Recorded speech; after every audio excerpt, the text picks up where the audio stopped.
Good morning, and thank you again for listening to us. This is Word of Faith, and I'm Mark Morris, and I'm so glad that you're listening this morning. We have a wonderful program for you today. We've been sharing with you about the things that Jesus has done in our lives at the Word of Faith Fellowship, and so today I have a good friend of mine, Julia. She is here with us, and she wants to share with you about what God has done in her life. I have known Julia actually for many, many years. She, like me, grew up part of her life in Los Angeles, and so I knew her all the way back in Los Angeles. I moved here in 1990. I've shared my testimony before, and so she came some years. Julia, what year did you actually move here? 98. 90. Okay, 98. So, but I've known her for many years in Los Angeles. She knew my family, and so I moved here, and she had some of her family move here, and then she moved here. So she's going to share with you about how God brought her here, but even before that, how she had a whole life of struggles and very serious things in her life, and God brought her through it. And it's really amazing. So I want to turn it over to her now. So Julia, go ahead and share. Good morning, everybody. I'm like everybody else. I'm very happy to be here, and I hope I can put my whole life into a few minutes. But my dad and my mom, it was a very mixed culture. My father was in the Army for 27 years, and he was stationed in Korea.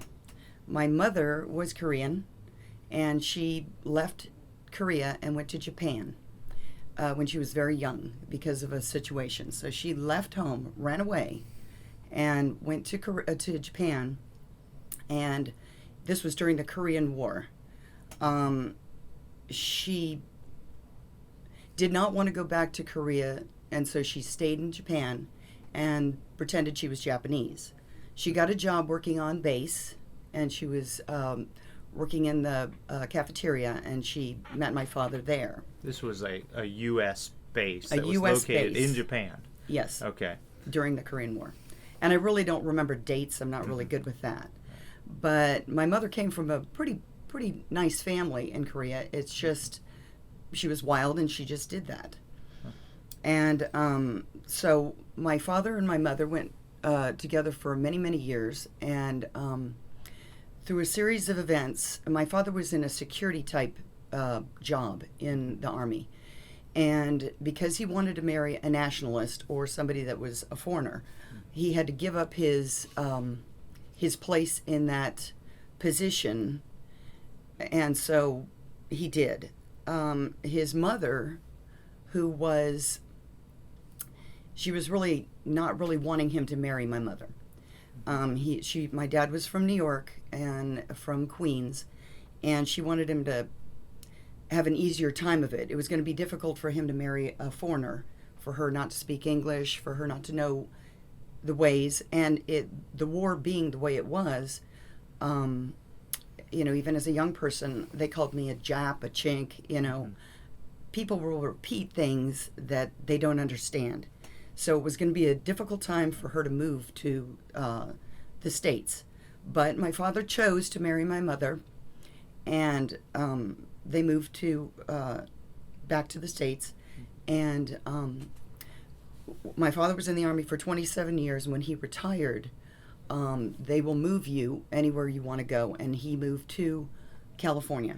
So I grew up in California, and the last place he was stationed was Virginia. I was very comfortable in Virginia, and moving to California was just a big culture shock.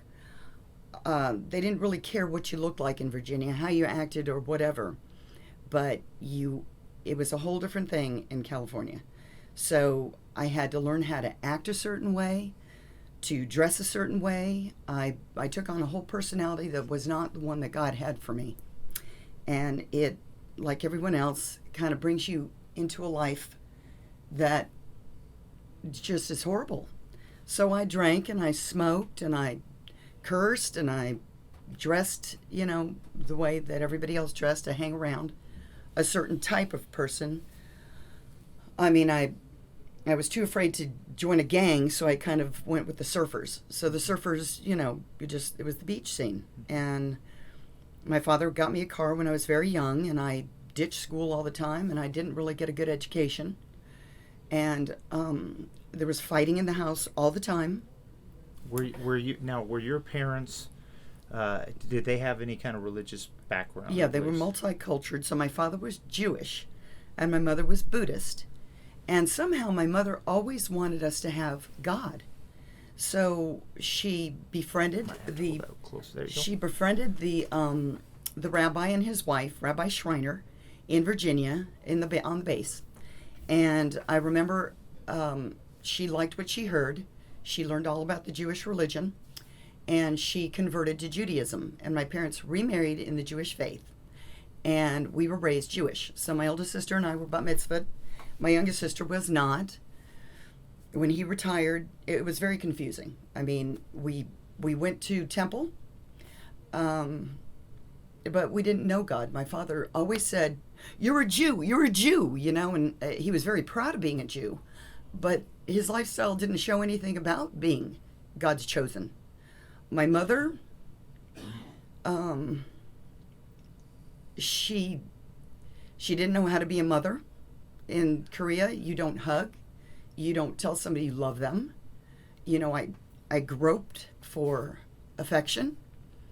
I tried to do really well in school as a young person because it's kind of hard to speak, about all this and not get a little shaky. So I'm so sorry if my voice is shaky. But, you grope for affection, and I did well in school in my earlier days. And then I didn't find what I was looking for with that. Thank you, Jim. And you start to go after other things that make you feel better. You start hanging around people who look happy, and they're usually on drugs. So that's how you kind of start hanging around with people who look like they're having a good time, because you're looking for that happiness. And drugs and alcohol don't get you there. They get you a whole bunch of disgrace, shame, regret. Anyway, there was always arguing in the house. There was always, my parents didn't know how to be parents, so there was always strife. And my mother had a lot of Korean and Japanese influences still in her life. There were a lot of scary things in the house. There were scary masks. There's different things. There's Buddhas, and there's different figurines and masks and dolls with ugly faces. And I remember as a young child, I was sitting on the couch and something was coming at me. It was like a very scary thing was coming at me. It had a form, but it wasn't real. But there were demons in that house. I mean, it was like things always in that house. You invite those things in. And so anyway, as time went on, I got older. I knew that I didn't want to be without my parents, although, I wanted parents, but I didn't have parents that could be parents. So I always wanted somebody else's parent to be my parent. I finally met somebody. I was working in a restaurant bar, and I met a bouncer. We got married. And you think you're going to find happiness in a marriage. Well, he happens to be full rage. I mean, you got to have a little bit of anger working in you to be a bouncer. So I got pregnant with him, but I knew that it wasn't to have a child with him. I thought about it, and I thought, I just can't have a child with him. His dad was an angry man. His mother took lithium to stay, on track. She was actually on lithium, which, so he had tendencies to lose it. So you've got me with my, I was also full of anger and rage because of what you find at home. And I chose not to have the baby. And I went to go have an abortion. And, I don't know if anybody out there is thinking about it or has, but I remember going to the place, and I woke up after the thing, and I sit up, and I'm in a metal bed with metal rails, And I'm looking around the room, and all these other girls, it's like there were so many beds lining the walls, and they were all full. It's like every girl in there had just had an abortion. And I don't know what hit me, but I just started wailing. I mean, sounds were coming out of me just, I didn't say, oh God, or anything like that, but I was just wailing out and crying because I knew what I had done was wrong. And you try and make that go away, and then time goes on, and somehow, he joined the service. He thought it was a good idea to join the service to actually get a free education. So we went to Hawaii, and I got pregnant again in Hawaii. And I mean, I was taking precautions, but I wasn't really good at remembering to take my pills and everything. And I got pregnant again, and I knew I couldn't do it. And I had another abortion. But this time it was with an Oriental man. You always can find somebody to give you an abortion, somebody that doesn't know God either. And I was a little harder that time. It was just like, I just did it because I knew I couldn't have the baby. Well, after many years, after 8 years, we were together. I have a little, to stay on track here. But he wasn't going to be a father. I knew he couldn't be a father, and I couldn't be a mother. And so we got a divorce. 8 years later, my mother said, you need to get your divorce on paper, because he started buying things with my father co-signed for our first credit cards. And he was buying things with the credit cards, and I was getting phone calls about making payments. So my mother said, you need to get a divorce on paper to make sure that, you're not accountable for what he does. So I met Daniel's, my son, my son's father, just about that time, and I got pregnant a third time. And my lifestyle had not changed any. The only thing that was really good, actually, my ex-husband was a bodybuilder, and we were into eating salad, taking vitamins, and I didn't do any drugs or alcohol. I did party when I was younger to just, stay with the crowd, but I met him and married him when I was 20. I came back when I was 28. The divorce was final at 30 years old, and I didn't do any drugs until I met my son's father at 28, and I had Daniel at my son and only son, and I'm grateful for him at 30. When I got pregnant, I was so excited about it. And, well, actually, let me tell you something. My mother was full of proverbs and sayings and myths and, different things. And she mentioned one time that when you're old in Japan, the children take care of you. And my friends were all getting older. My friends were all having children.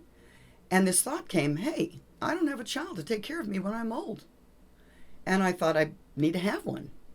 I don't want to be alone when I'm old. And I didn't want to marry my son's father because the marriage that I had got so volatile. I mean, it was yelling and screaming with him. And I didn't tell you this, Mark, but at one point,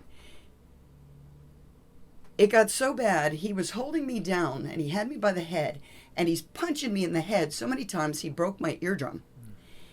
And, there's a lot of people out there that are with somebody that you think there's nothing better out there for you. Or you think there's nothing, no, you don't know any different. You need Jesus. And how I stumbled into finding Jesus, I'm just so grateful, because I don't know, like so many other people, I probably wouldn't be here had I not met my Lord and Savior. And anyway, so my mother tries to tell me, I got pregnant. And I told my mother, and I don't think my mother ever knew I had the first two abortions. And she says to me, Julie, can I talk to you? And I said, sure. She said, because of your background and your the way you've lived your life, do you think that it would be a good idea to have an abortion and give that baby a chance because you might, because of your lifestyle, you know, even up until, you know, when I came back and I got the divorce and I started partying, when I came back, I found out that so many of my friends had been in such heavy drugs and people were dead. And even my best friend almost lost her house. They did so much coke. So, I mean, I did coke, crack. I mean, I did almost everything available out there. But you just go from one to the next. You just do whatever. And she said, do you think it would be better if you had the abortion and maybe cleaned up your body for about a year and maybe got pregnant again in a year? And I thought, you're asking me to kill the baby? I mean, my heart started pounding and I just started screaming. I'm like, you want me to kill the baby? And I was so distraught. I thought I was having a miscarriage and I dropped on the floor and my mother runs over to me and she goes, I'm sorry. And I said, Mom, I'm not going to kill this baby. And I calmed down and I thought about it. You know, my mother, you always listen to what your mother has to say. And so a little bit later I was thinking, is she right? Should I do that? So I went to Daniel's father, and I asked him, I said, you know, my mom said, would it be fair to bring the child into this world? Maybe it's going to have problems, physical problems, or maybe she said it could even be retarded. And I said, well, wouldn't that be terrible if the baby was retarded? And he said, Julia, please don't kill the baby. Give him to me. Even if he's retarded, I'll take care of him. I mean, so if it wasn't for him saying that, I probably would have had another abortion. I probably would have done it again. But thank God I didn't, because he is such a beautiful child. And you have to understand that when I came here, I didn't know. I thought, well, I've got the baby. He's my responsibility. I'll raise him. You know, I'll do whatever it is I need to. He's my responsibility. He's my personal property. I didn't realize that he had a gift and a calling in his life, that he was God's creature, that God, you know, gave him life.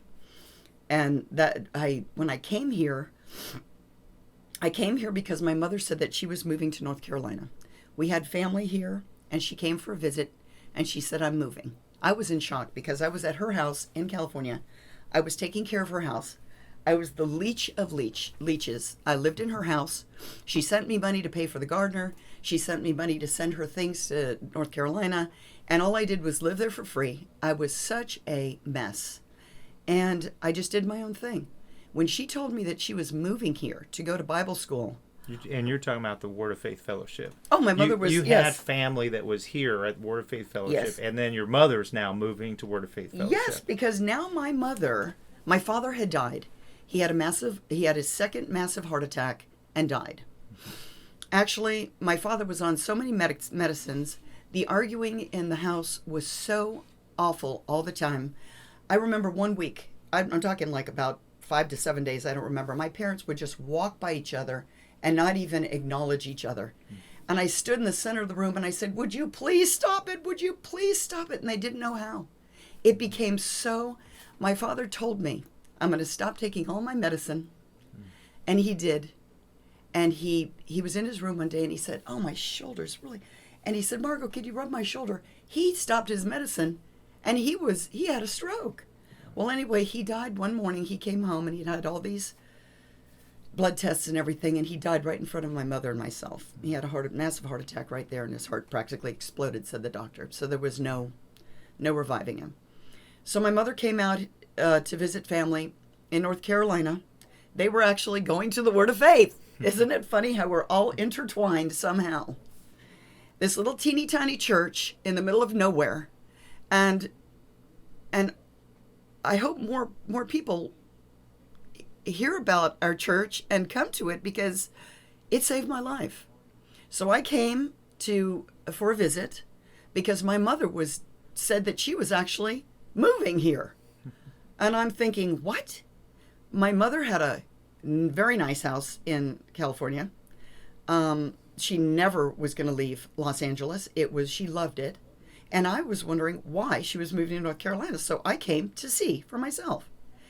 And I met the nicest people at the Word of Faith Fellowship. Had you ever been to church? You grew up Jewish. You went to synagogue. Then you go home. Your mom's Buddhist. You have Buddhas in your house. Had you ever been to any kind of Christian church, read the Bible, or anything? Well, we were like that? raised Jewish. I actually had a bat mitzvah. I was bat mitzvahed. My older sister was bat mitzvahed.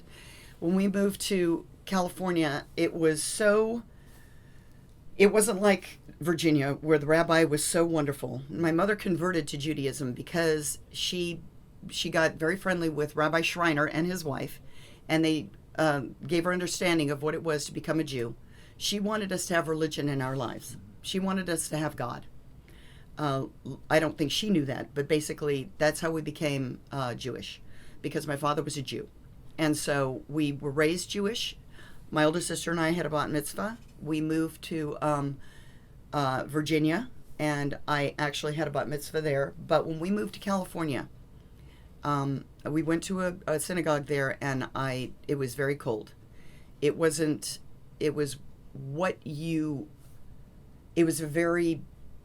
were worried about money. And we came out of the service. And so how was it? I felt very uncomfortable. With that background, you come to the Word of Faith Fellowship. You've never been to any kind of Christian church before. So No. what happened when you came here? How was that? It was such a refreshing. I mean, it wasn't all there was nothing confusing. I mean, people just came out of everywhere to say hello to me.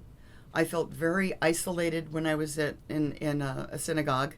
Nobody came up and was friendly. And I just saw everybody from every walk, blacks, whites, Orientals, just everybody was just coming up and so friendly. And I felt so out of place. I didn't know how to act, because in California, I took on a personality that wasn't mine.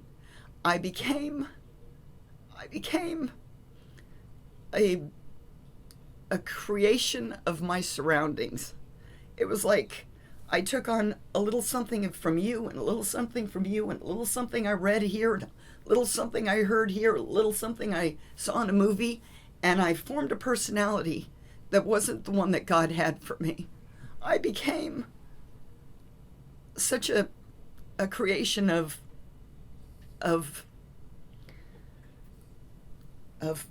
what's available to you on this earth. And there was no God in it. But when I came here, the people were so friendly. I mean, they came out of everywhere just come to say hi to me. And I thought, I felt a little uncomfortable. But my mother told me that she was moving here. And I thought, you mean, okay, so my dad's dead. I'm living in California in her house. I have a son by this time. My son was born. And after I had got a divorce, I met my son's father, and I liked him very much. And I never wanted to get married again, because my marriage was it was so bad.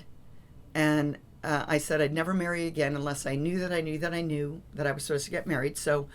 But I remember somebody said to me that, when you don't have God, you have everything available to you that's just from this world. And I thought to myself, who is going to take care of me when I'm old? And I set out to have a child. I just decided I'm going to have a child.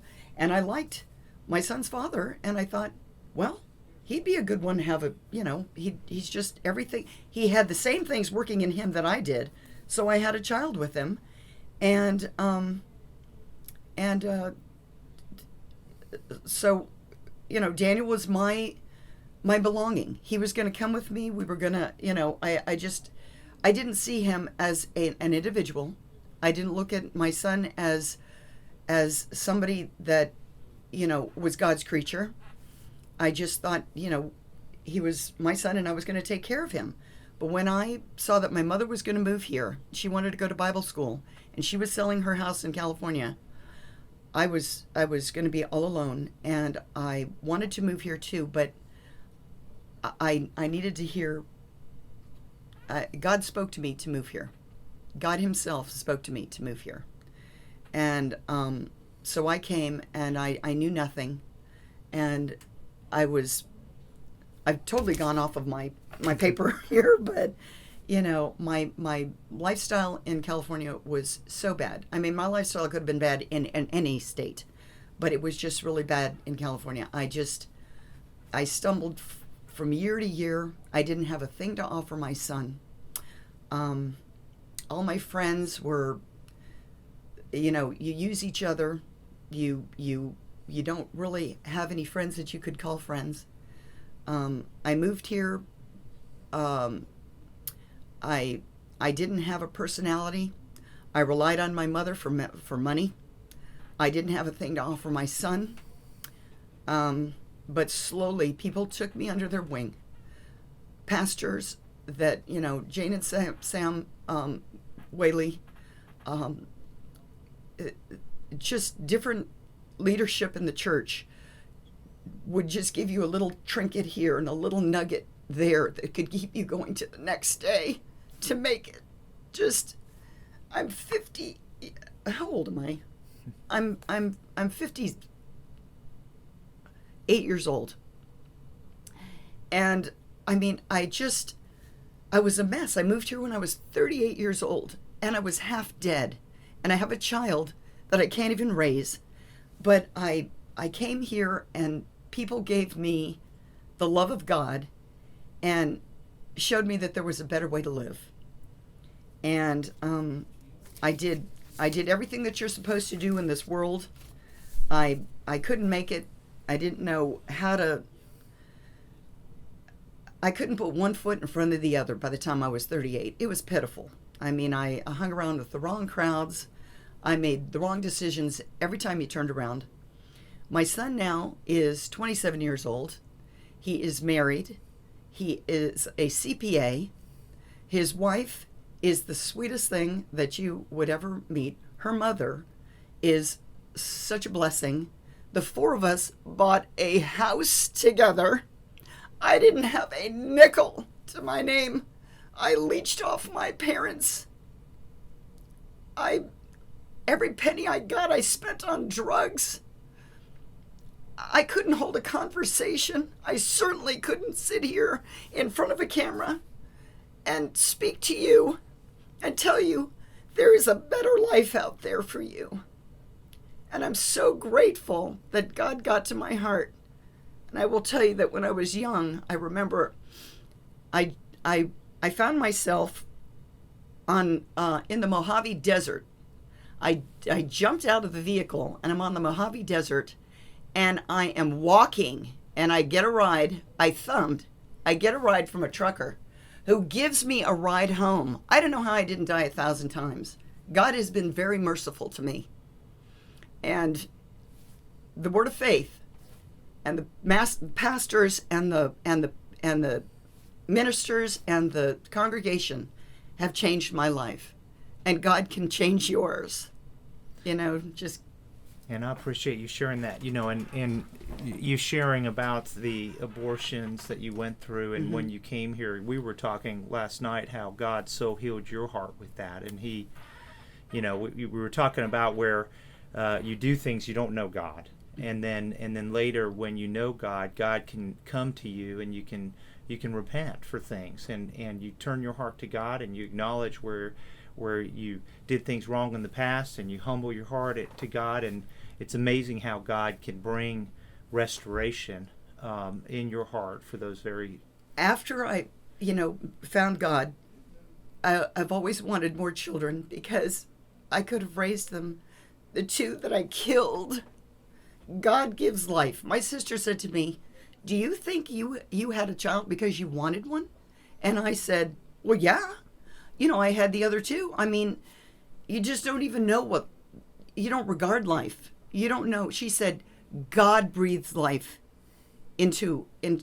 God gave you Daniel. It wasn't circumstances. And those children are God's children. And Don't kill your unborn child. Don't do it. You are accountable to God, and you are accountable for every deed. And that's so important. And I repented 1,000 times. I wish I never would have done it. Yeah. And I appreciate you sharing that. You know, it's so important that you open your heart up and share, because God definitely has shown you how serious it was what you did in your life. And it's so wonderful that you can come to God, you could repent for this, and God's restoring your life, and here it is, He's giving you a wonderful son. But it's such a good message to get out there. Beautiful son.